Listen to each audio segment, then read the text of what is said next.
Halo, assalamualaikum warahmatullahi wabarakatuh. Eh, Jumpa lagi bersama channel Ruri AF. Nah, video kali ini teman-teman, saya ingin beradu argumen atau menganalisa sejauh mana logika Rocky Gerung, sejauh mana kehebatannya beranalogi. Apakah tidak bisa dibantah? Tonton terus videonya teman-teman. Kalau saya pakai definisi bahwa fiksi itu mengaktifkan imajinasi, kitab suci itu adalah fiksi. Karena belum selesai, belum tiba itu. Nah, begini teman-teman. Sebutkan satu saja di dunia ini, kehidupan di dunia ini yang sudah final, yang sudah selesai. Tidak ada teman-teman. Semua belum selesai, satu-satunya yang dianggap selesai oleh manusia yang masih hidup tentunya adalah jenazah yang sudah meninggal. Hanya itu yang selesai di dunia ini teman-teman. Selebihnya itu tidak ada sama sekali. Artinya kalau berangkat dari pengertian Rocky Gerung tentang fiksi bahwa itu adalah sesuatu yang belum final, belum selesai, maka tidak ada nilainya sebenarnya teman-teman. Itu adalah realita umum. Itu sudah apa adanya. Sesuatu yang apa adanya. Dan tidak perlu sebenarnya dibesar-besarkan. Sama ketika kalau misalnya saya mengatakan, siapa yang bisa bantah saya kalau habis makan saya bisa kenyang? Apa poinnya? Itu sudah menjadi kebenaran umum yang tidak pernah dibahas. Habis makan itu kenyang. Seperti itu teman-teman. Jadi kalau kita mengambil istilahnya Rocky Gerung waktu dia membantah klaim Ahok tentang peningkatan SDM Jakarta, maka kita ambil istilahnya tentang resultantenya nol. Jadi pernyataan Rocky Gerung tentang kitab suci fiksi itu resultantenya nol, alias tidak bernilai sama sekali, malah minus poin teman-teman. Jadi hal-hal semacam ini sebenarnya memang sengaja dia umbar, sengaja dia ucapkan, itu hanya untuk memancing saja, memancing keributan. Bagaimana mungkin orang bisa menggunakan logikanya tanpa dia punya dasar fakta dan data? Saya ulangi ya dalilnya. Kalau ada data, ngapain lu berpikir? Karena menganalisis. Nah, ketika Bung Rocky kemudian langsung lompat pada logika tanpa fakta dan data, bagaimana kemudian bisa berpikir? Tadi saya terangkan bahwa ada 3 hakim buat dissenting opinion. Boleh nggak saya tahu dari mana datangnya dissenting opinion? Dari kepalanya. Oke. Bagaimana you tahu dari kepalanya tuh?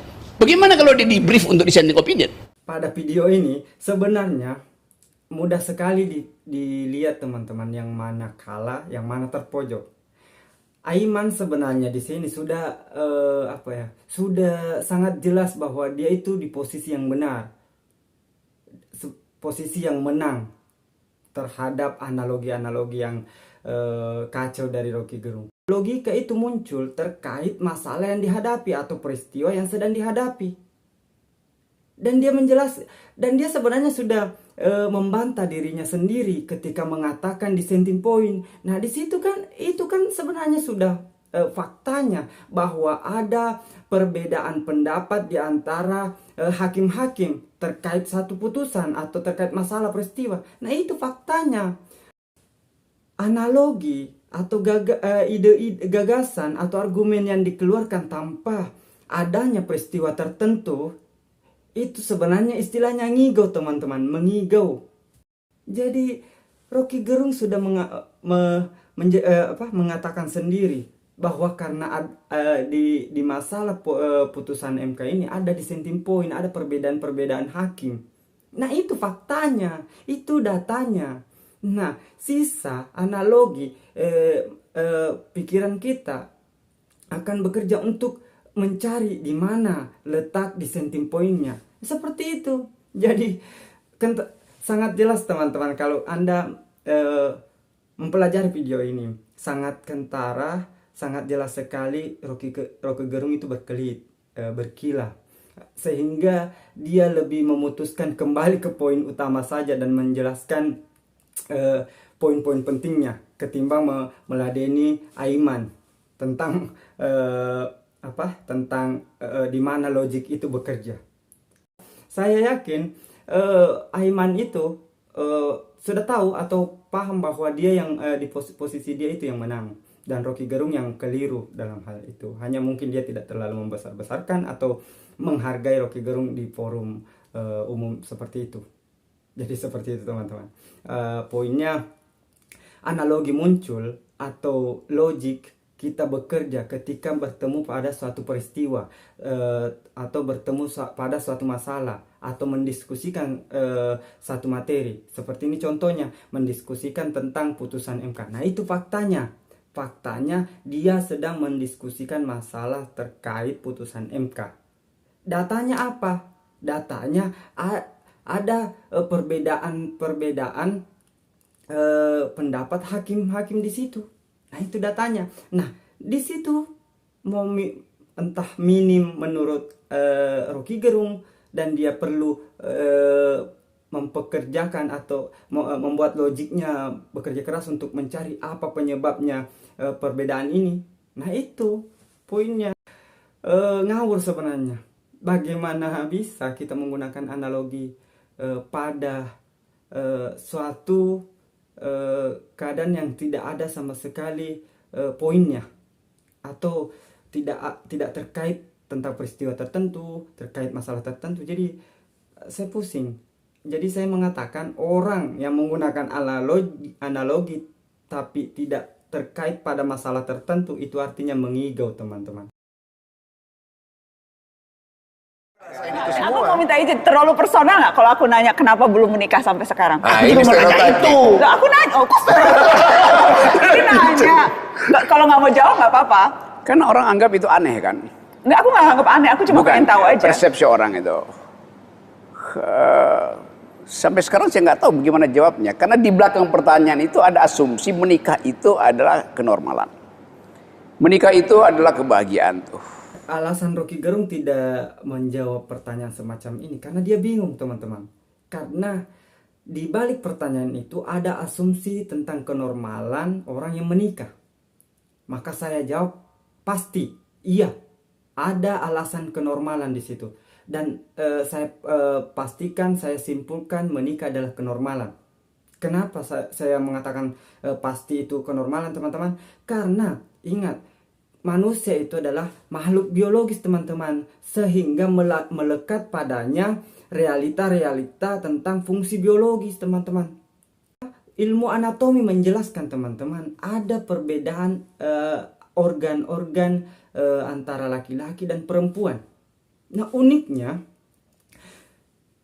teman-teman, salah satu fungsi fungsi dari salah satu organ laki-laki, organ pria itu hanya bisa dipuaskan atau disempurnakan oleh fungsi organ wanita, teman-teman, atau dalam hal ini lawan jenis kita. Pernikahan hanya sebuah perspektif atau pandangan-pandangan tentang perlunya pendamping hidup, perlunya teman hidup. Itu lebih dari sekedar itu, teman-teman. Ada fakta ilmiah atau ada fakta tentang fungsi biologis yang melekat pada kita, teman-teman. Jadi yang tidak bisa dikesampingkan.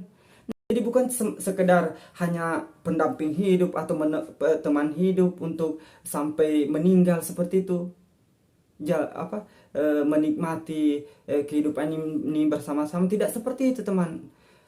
Ada fungsi-fungsi lain yang mendorong manusia untuk mencari lawan jenisnya atau bersama dengan lawan jenisnya. Karena itu tadi, ada fungsi, ada hak-hak yang perlu dipenuhi ketika kita berbicara tentang manusia sebagai makhluk biologis. Nah, seperti itu, teman-teman. Mas pikirnya itu, kalau aku enggak. Tuhan menciptakan manusia berpasangan. Oh, ini lain lagi backgroundnya. Oke, kalau Nggak bisa Mas memakai bahasa tadi, nggak setuju saya. Tapi kalau Tuhan menciptakan berpasangan. menciptakan manusia berpasangan berarti terbagi merata. Jumlah perempuan dan laki-laki terbagi merata, right? Ya harusnya. Sekarang kalau you poligami, saya nggak punya pasangan. Nah, ini juga kacau juga, teman-teman. Ketika Mas Ana mengatakan kita butuh pernikahan karena kita diciptakan berpasang-pasangan. Nah, itu secara makna istilah, tapi dijawab Rocky Gerung dengan makna bahasa.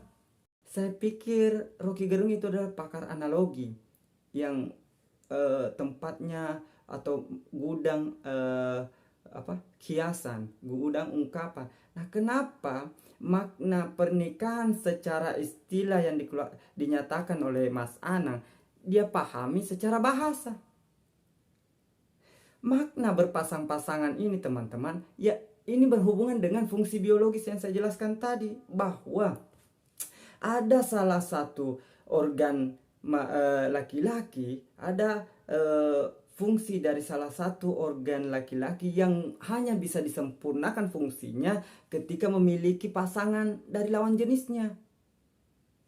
Jadi itu maknanya berpasang-pasangan di sini. Mau dia punya istri, istri 2, 3, 4, 5 atau berapa, intinya berpasang-pasangan artinya terkait fungsi biologisnya yang memiliki organ yang berbeda dan hanya bisa dipuaskan, disempurnakan oleh organ dari wanita. Seperti itu, teman-teman, kalau melihat makna dari berpasang-pasangan ini. Jadi poinnya, makna manusia diciptakan berpasang-pasangan dengan lawan jenis, maksudnya itu adalah makna secara istilah, teman-teman, karena terkait ada fungsi biologis sebagai makhluk biologis yang melekat di situ. Bukan artinya satu dengan satu, dua dengan dua dikatakan berpasang-pasangan. Tidak seperti itu. Makna istilah dijawab dengan makna bahasa, tidak ketemu. Jadi saya ulangi lagi, teman-teman. Makna bahasa, makna istilah tentang manusia diciptakan berpasang-pasangan karena tadi fungsi biologis dari makhluk biologis itu melekat, teman-teman, tidak bisa hilang. Maknanya bahwa ada salah satu organ yang fungsinya hanya bisa disempurnakan oleh fungsi dari salah satu organ dari perempuan itu sendiri, teman-teman. Dan sangat bertolak belakang dengan makna yang dipahami oleh Rocky Gerung. Satu sama dengan satu atau satu dengan satu. Tidak seperti itu bahasa, teman-teman, secara bahasa.